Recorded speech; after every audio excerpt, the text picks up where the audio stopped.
Hello, my people. The BBC, they are finally released the stage one of that 3 stage of documentary they promised they will release concerning this late Prophet TB Joshua. They don't finally release the stage one of that documentary.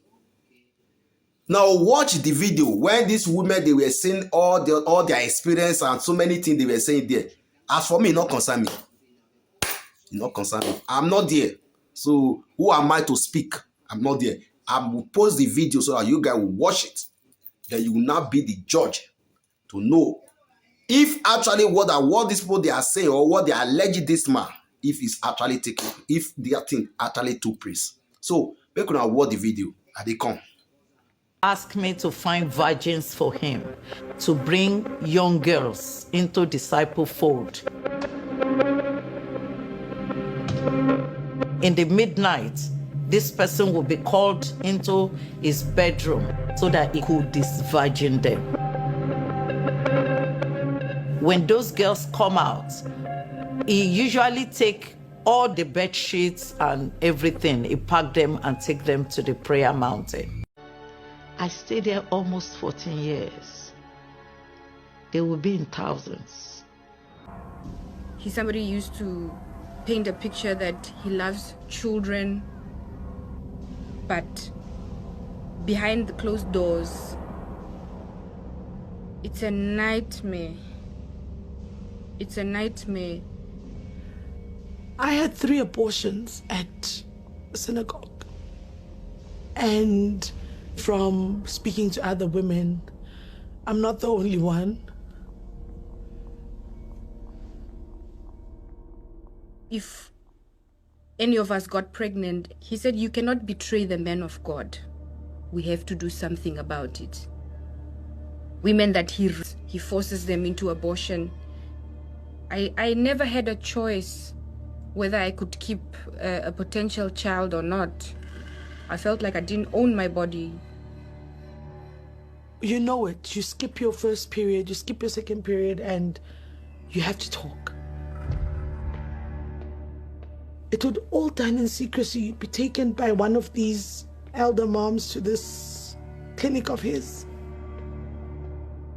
I witnessed a lot of abortions. Lots of abortions. It can't be counted. They started doing it inside the synagogue. There's a place they call medical department. We went out through the back door of his office. We went downstairs. There's an area that visitors would never see. You're given a concoction to drink, you get sick, or they put these metal pieces in your vagina and they extract whatever, and you don't know whether they're pulling out your womb or something's going wrong. She was squeezing my stomach and I had to push all those things. He was saying, out, out, out. Sometimes things go wrong. One of them almost died inside the synagogue.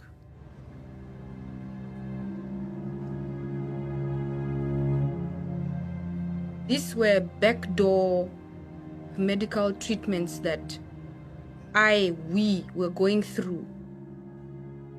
It could have killed us. I saw how they suffered. I saw how they suffered. There were times I would go to the penthouse. I would be looking over to the main road. I'll be crying. I was crying. I was crying for them. Sometimes you'd find yourself singing on stage at church and people will think you're crying because the Holy Spirit is there, but in actual fact, you're dead inside. The first time I met him, it looked helpful, it looked loving, not knowing that behind that was a sadist, a psychopath. And I wanted to be connected to God, That's why I stayed there. That's why I keep trying my very best.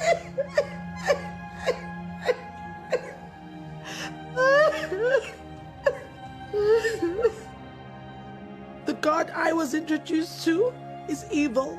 He's diabolic because this is the same God that would sleep with us. This is the same God that would beat us up. This is the same God that would manipulate us. You have no idea of what I went through.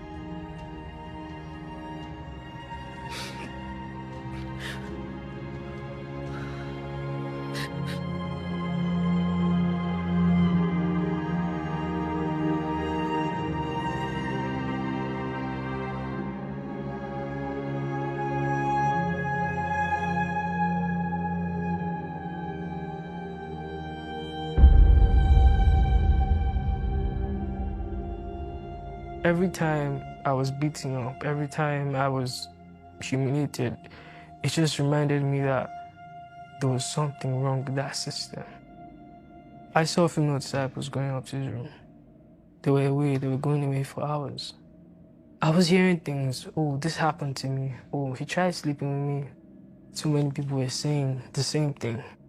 Accounts firsthand of people who had experienced sexual abuse. She got to know who he was, and she could not manage it quietly. She escalated it. I couldn't take it anymore. I walked directly into his office and I went off. I shouted at the top of my voice, "Why are you doing all of this? Why are you hurting all of these women? You're using this woman. You're sleeping with this woman." I had lost every iota of fear for this man. He was shocked. He was beyond shocked and he couldn't hide it. He tried to, stare me down, but I was looking at his eyes. He got stirred up, claiming innocence to the disciples. When he's angry, it's like he can kill. He was the first person that started hitting her, then other people joined. He was saying, "Can you imagine, see what he's saying about me?" Even as much as they were hitting her, beating her, she was still saying the same thing she was saying. "You are having an affair with all these women here." She said it plainly to him. The disciples dragged me out of the office. I was put in a room totally isolated from the rest of the church. He would lock her up in a room for months. I'm not telling you weeks, so months. I wonder how I lived through that time because they were hitting me with belts, chains. I couldn't even stand up for days after this beating. I couldn't take a shower. He was trying so hard to stop people from listening to me. It just felt threatened by the fact that I knew the things that was happening. Ajoke was bold enough to confront him in front of his disciples. I see her as a hero, to look at him and tell him who he is. She was brave.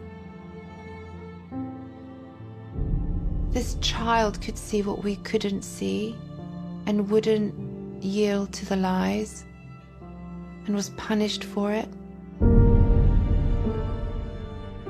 He created an image of an untouchable being, of a perfect being.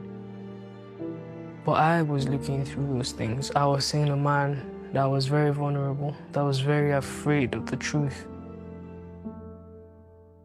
He was very afraid that someone would speak up, could turn around and make him answer to those things that he had done.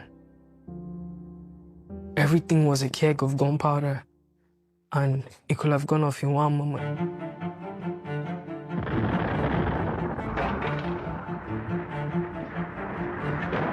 The families were lied to. He bought the whole system. How do you stand up to a man who has got a list of presidents in his pocket? Just continue to watch Emmanuel TV. TB Joshua preaches forgiveness, he doesn't forgive. They shot at the back of the vehicle. Bah, bah, bah, bah, bah. He sent them to kill me. Everywhere I turned to was like war.